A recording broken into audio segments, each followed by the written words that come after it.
ఇప్పుడు ఈ షుగరు, ఈ డయాబెటిస్ పెరుగుతున్నారు. ఒబెసిటీ పెరుగుతున్నారు. అలాగే ఈ హైపర్ టెన్షన్ ఉన్నవాళ్ళు చిన్న వయసులోనే హ్మ్. ఉంటుంది. పెద్దవాళ్ళు కాదు. యంగ్‌స్టర్స్ కూడా చిన్న వాళ్ళకి కూడా షుగర్‌లొచ్చేస్తున్నాయి. బీపీలొచ్చేస్తున్నాయి. హార్ట్ ప్రాబ్లమ్స్ వచ్చేస్తున్నాయి. చాలా జరుగుతున్నాయి గదా! సో, మీరెలాగ ఇవన్నీ గూడా మీరన్నట్టుగా ఈ సెక్సువల్ హెల్త్‌కి ఇవన్నీ గూడా ఒక ఇబ్బందికరమైన అబ్‌స్టకిల్స్ గదా! ఇవన్నీ. వీటిని మనం ఓకే. అధిగమించడానికి అవకాశం లేదా? మనకు ఆ మెడికేషన్ ఆ వైద్య విధానం ఉందా? ఒకటి అంటే సెక్స్ ఫెయిల్యూర్ రావటం అందరికీ మీకు తెలిసిందేమిటంటే సెక్స్ మెడిసిన్ అనంగానే ఒకటే అందరికి గుర్తుకొచ్చేది. వాడికి ఎరెక్షన్ ఉందా లేదా? అదొక్కటే వాళ్ళకి తెలుసు.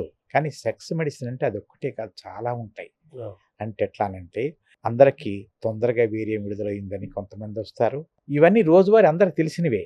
కానీ దీంట్లో చాలా కష్టమైనవి ఇవన్నీ రొటీన్ కేసులు. కానీ దీనికంటే ముఖ్యమైనవి చాలా ఉన్నాయి. హుహు.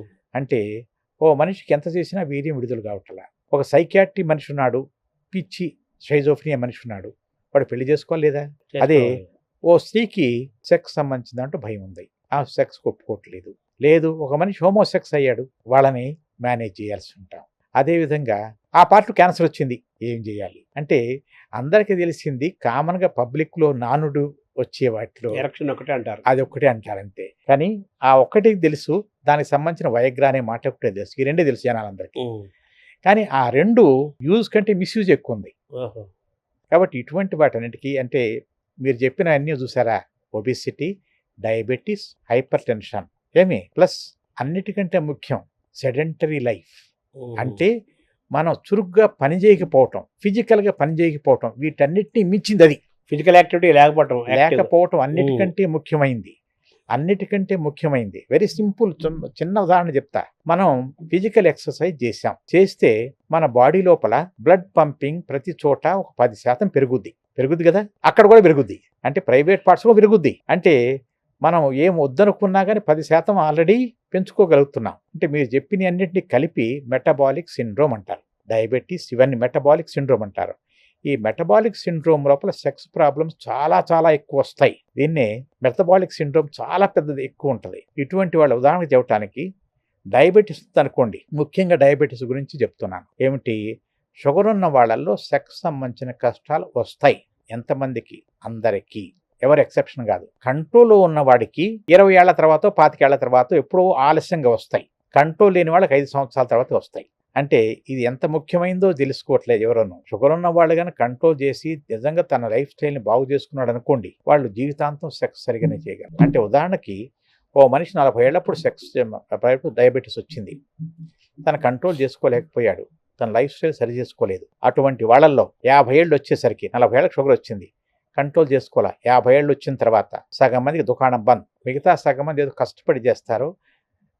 ఏదో కష్టపడి చేస్తారు. ఇది సత్యమైన మాట. దాన్నెవరూ అధిగమించలేరు. అదే షుగర్‌ని కంట్రోల్ చేసుకుంటూ తన లైఫ్‌ని బాగు చేసి కొలెస్ట్రాల్ తగ్గించేసుకొని చెడు అలవాట్లు లేకుండా ఉన్నాయనుకోండి. అప్పుడు కూడా వస్తాయి. కానీ మేనేజబుల్ లిమిట్స్‌లో ఉంటాయి. అట్లా వచ్చిన వాళ్ళందరికీ నిజంగా చేయాలనుకున్నప్పుడు ప్రతి ఒక్క మనిషికి సరిచేయగలం. హుహు. ప్రతి ఒక్క మనిషికి సరిచేయగలం. ఏ ఏజ్ ఆ! వరకు దాన్ని అలా మెయింటైన్ చేయొచ్చు? మీరు చెప్పినట్టుగా షుగర్‌ని మెయింటైన్ ఏ చేసుకొని వయస్సు అయినా బతికున్నంత కాలం ఓహ్! 80 ఏళ్ళకి కూడా ఓహో! ఏ వయసుకైనా సరిచేయొచ్చు. కాకపోతే సరిచేయించుకోవాలనే ఉద్దేశ్యం ఉండాలి. ఓహ్! కానీ చాలా మందికి సరిచేయించుకోవాలనే ఉద్దేశ్యం ఉండటం వేరు. అంటే డిజైర్ వేరు, డ్రైవ్ వేరు. సరిజేసుకుందామనే ఉద్దేశ్యం ఉంటది తప్పితే, సరిజేసుకోవడానికి కావలసినటువంటి చురుకుదనం గాని, ఎందుకంటే ప్రెస్సింగ్ నీడ్ కాదు. పిల్లలు పుట్టారు. ఏమి ఎవరు దాని మీద తరిమేవాళ్ళు లేరు. అటువంటప్పుడు ఏముందిలే అబ్బా! నడవకపోతే ఏమైంది? లేకపోతే నిజంగా గనక అందరూ గనక సెక్స్ ప్రాబ్లమ్ ఉన్న వాళ్ళందరూ గనక డాక్టర్ దగ్గరికొస్తే నాకు 400 సంవత్సరాల వెయిటింగ్ లిస్ట్ ఉంటది. అంతే కదా! అవును. చాలా మందికున్నదే. కానీ చేసుకోరు. ఎందుకని? వాళ్ళ కోరిక ఉంటది చేసుకోవాలని. కానీ చేసుకోదామని వాళ్ళు షుగరే కంట్రోల్ చేసుకోలేనప్పుడు, యాహ్! షుగర్ అటువంటి తెలిసిన డిసిషన్ కంట్రోల్ చేసుకోవడానికి వాళ్ళు ప్రయత్నం చేయనప్పుడు, ఈ ప్రాబ్లమ్‌ని కంట్రోల్ చేసుకోవడానికి వస్తాడని అనుకుంటామా? అదే. వాళ్ళు చెయ్యరు. అంటే ఏమిటంటే కోరిక ఉండటం వేరు, కోరిక తీర్చుకోవటానికి కోసమని బలవత్తరమైన డ్రైవ్ అంటాం దాన్ని. డ్రైవ్. ఆ పట్టుదల వేరు. ఆ పట్టుదల కొద్ది మంది మాత్రం ఉంటది. హైపర్ టెన్షన్ ఎలా చూడాలి సార్? సెక్సువల్ హెల్త్ రెండిటి. హైపర్ టెన్షన్ మరీ చెడ్డది కాదు. హుహు. హైపర్ టెన్షన్ కొంత చెడ్డదే. కానీ హైపర్ టెన్షన్ సెక్స్ లోపల మరీ చెడ్డది కాదు. డయాబెటిస్ అంత చెడ్డది కాదు. ఒబెసిటీ అంత చెడ్డది కాదు. నో ఎక్సర్సైజ్ అంత చెడ్డది కాదు.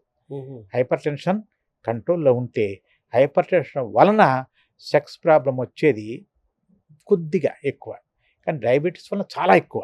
తర్వాత ఈ థైరాయిడ్ అవి సార్ ఎక్కడ పెరుగుతున్నాయి ఇప్పుడు. థైరాయిడ్ కేసులు పెరుగుతున్నాయి, కానీ థైరాయిడ్ కేసుల వల్ల సెక్స్ సంబంధించిన ఫెయిల్యూర్ రావటం అనేది చాలా సివియర్ కేసులు అని తప్పితే రాదు. Very rare. వస్తుంది సివియర్ అయితే. అంటే ఓ. ఉదాహరణకు మన అందరం ఏదో 50 మైక్రోగ్రాములు వేసుకునే కేసులే ఉంటాయి, అంతేగాని 200 మైక్రోగ్రాములు వేసుకునే కేసులు అటువంటి కొన్ని ఉన్నాయి. ఆటో ఇమ్యూన్ థైరాయిడ్స్ అటువంటి వాటిలో చాలా ఆలస్యంగా వస్తాయి. కానీ అందరూ అంత దాకా ఆగట్లేదు, అందరూ ముందే వేసుకుంటున్నారు. కాబట్టి అది థైరాయిడ్ లోపల సెక్స్ సంబంధించిన కష్టం వస్తుంది, కానీ సెక్స్ కష్టం వచ్చే లోపలే థైరాయిడ్ సరి చేసుకుంటున్నారు అందరూ. ఇంకా సెట్ అయిపోయింది సార్. ఇప్పుడు ఈ సెక్స్ వల్ల హెల్త్ని పెంచుకోవడానికి ఆడవాళ్ళైనా మగవాళ్ళైనా ఆహార పరంగా కానీ ఏమేమి పాటిస్తే సెక్స్ వల్ల హెల్త్ని ఇంప్రూవ్ చేసుకోవచ్చు? దానికి కావాల్సింది మీకు మితంగా తినటం. నేను ఇంతకుముందు చెప్పినట్టుగా కృత్రిమ పదార్థాలు ఏవి తినకపోవటం, పెస్టిసైడ్స్ వేసే వస్తువు తినకపోవటం, ఫుడ్ ఎడిటివ్స్ అంటే ఉదాహరణ మీరు ఇంట్లో చికెన్ కూర చేసుకున్నారు అనుకోండి, దాంట్లో ఏం రంగులు ఉండవు, కానీ హోటల్లో పోయి చికెన్ కూర తీసుకొని రకరకాలైన రంగులు ఉంటాయి. అవన్నీ ఎక్కడి నుంచి వచ్చినవి? అన్నీ ఫుడ్ ఎడిటివ్సే, కలరింగ్ ఏజెంట్సే. అవన్నీ చెడగొట్టేస్తాయి. రెండోది శుభ్రమైన నిద్ర. శుభ్రమైన నిద్ర లోపల మీరందరూ గమ్మత్తుగా అనిపిస్తుంది. శుభ్రంగా నిద్రపోయినప్పుడు తెల్లవారుజామున ఎందుకు గట్టితనం వస్తుంది? ఆ లింక్ ఉంది అర్థం. అదేమిటంటే ఆ టైం లోపల ఆక్సిజన్ సప్లై దానికి బాగా ఎక్కువైపోయి ఆక్సిజనేషన్ జరుగుతుందని అర్థం. అంటే ఏమిటంటే రోజు మొత్తం మీద మనకు ఆక్సిజనేషన్ లేకపోయినా ఆ టైం లోపల ఆక్సిజనేషన్ జరిగి, అంటే నిద్రలో ఏ విధంగా అయితే మనం ఉత్తేజం పొందుతామో అట్లానే నిద్ర లోపల ఆక్సిజనేషన్ దానికి సప్లై ఎక్కువైపోయి అప్పుడు గట్టితనం వస్తుంది. సో ఆక్సిజనేషన్ మామూలు టైం అలా పెంచుకోవడానికి మార్గాలు ఏంటి? ప్రాణాయామం చేయటమే. ఎస్, ప్రాణాయామం చేసినప్పుడు అన్ని చోట్ల ఆక్సిజన్ ఎక్కువ పోద్ది లోపలికి, అందరికి తెలుసు అది. అన్ని చోట్ల ప్రతి ఆర్గానికి పోద్ది. అది ఊపిరితిత్తులకే పోద్ది అనుకుంటాం, కానీ ఊపిరితిత్తులో పోయిన ఆక్సిజన్ ఎక్కడి నుంచి పోతుంది? అన్ని ఆర్గాన్స్కి పోతున్నాయి, ప్రతి ఆర్గాన్కి లోపల పోతుంది కదా. అంటే అటువంటి అది ఎక్కువ చురుగ్గా పనిచేసేది ఇంద్రియం పని తయారు చేయటమే. కొన్ని కోట్ల రోజు మొత్తం మీద ఒక మనిషి కనీసం 10 కోట్ల ఇంద్రియ కణాలు తయారు చేయగలరు ఒక మనిషి.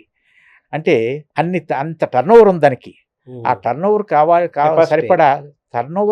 సరిపడా ఆక్సిజన్ తీసుకుంటుంది అది.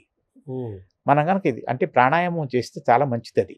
రెండోది exercise in fresh air, not in gym. రెండో మాట, చెట్లు వాటి మధ్య ఫ్రెష్ ఎయిర్ ఎక్కడి నుంచో చేయండి. దాంతోపాటు physical exercise in fresh air, ప్రాణాయామం లాంటివి చేయటము, నిద్ర శుభ్రంగా పోవటము. దాని తర్వాత ఫుడ్ లోపల న్యాచురల్ ఫుడ్ అంటే పెస్టిసైడ్స్ లేని న్యాచురల్ ఫుడ్స్ తింటాం. ఇవి దాంతోపాటు ఇది తాజాగా ఉంచుకోవటం. అంటే ప్రతి ఒక్కళ్ళు సెక్స్ ఉద్రేకం కలగటానికి కోసమని కింద భాగం ఒకటే, నడుం భాగమే కాదు, అన్నిటికంటే సెక్స్ భాగం ఎక్కడ సార్? ఇది ఈ ప్రాంతం. అంటే sex is not in between the thighs, it is in between the years. Sex అనేది థైస్ మధ్యలో లేదు, సెక్స్ అనేది చెవుల మధ్యలో ఉంది.